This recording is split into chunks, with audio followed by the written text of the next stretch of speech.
your music is for free. You can download MP3. Keep it playing on repeat. If you hate it, press delete. The Pirate Bay was founded by hacker Gottfried Svartholm on September 15, 2003. In the next year, it quickly expanded its server capacity and gained publicity worldwide, soon to become the ubiquitous name representing all torrenting sites. In 2005, it was launched in multiple languages, ultimately making it accessible to more audiences and increased traffic to 2.5 million users. But what's the story behind the website we so often visit, illicitly, I might add, that set sail to online piracy?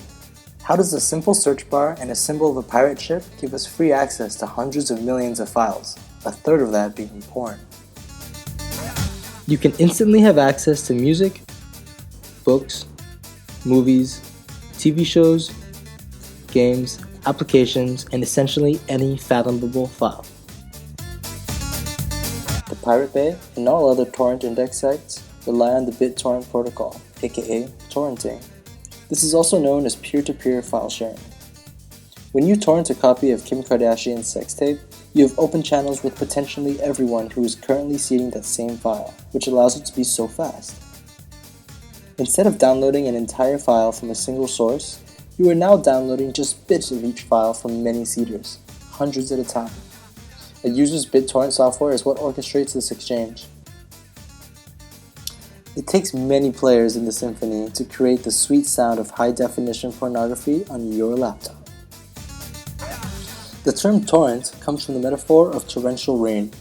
When downloading from a single source, download speed is limited to the size of the channel between the seeder and the downloader, like a trickle of water. But by using the BitTorrent protocol, users are able to use hundreds of channels at once and have data pour in like rain. A seeder is a potential upload of the file, and if you want your torrents to be fast for everyone, make sure you spread your seed generously. How can the Pirate Bay fit all these files? It doesn't. They exist on all our computers. Pirate Bay is just a switchboard that connects peer to peer. It facilitates the sharing of information. As smooth as the sailing may seem, there are actual pirates plundering computers when you're trying to download Beverly Hills Chihuahua to watch with your younger cousins. Just this year, a fake site was put up disguised as the Pirate Bay, meant to distribute malware to all of us unsuspecting civilians. Torrenting is also a notorious source for viruses. Try to download from reliable sources. Don't know who to trust? Reading the comments is a good place to start. Another reason the Pirate Bay has a bad reputation is because it facilitates illegal sharing of media, especially music, movies, and TV shows. A lot of energy is spent on trying to shut it down because entertainment industries view torrenting as a loss of revenue.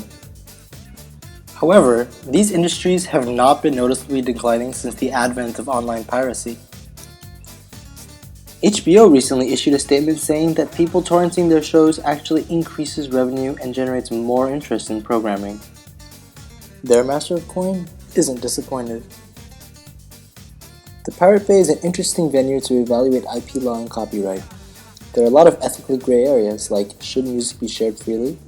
A-list musicians probably don't care. T-Swift is probably not weeping in her NYC penthouse because you downloaded Shake It Off instead of buying it for $129. While it may be harder for struggling or emerging artists to make it with decreased income from album sales, on the other hand, torrenting an album for free might introduce someone to a band they otherwise wouldn't patronize. But as of now, the Recording Industry Association of America states that if someone is caught pirating, they could face up to 5 years in jail and fines up to $250,000. That's a lot just for torrenting. Imagine the conversations in the prison cells. What are you in here for? I downloaded the soundtrack of the first season of Glee. My god, man, you're tough as nails. We interrupt this public service announcement about the Pirate Bay to bring you another public service announcement about the power of hackers. Finish that Mountain Dew, wipe that Cheeto dust off your fingers, and tell your mom that you'll be 5 minutes late for dinner because we're not talking about this lame stereotype you might believe about hackers. We're talking about real, radical people that are the driving source of information on the internet and affect us in big ways every day. Hackers want free information. They want us all to have access to the files on Pirate Bay. They want us to be able to see porn for free, listen to the Beatles for free, and download Gabriella Coleman's Coding for Freedom for free. So remember, not all hackers are pirates.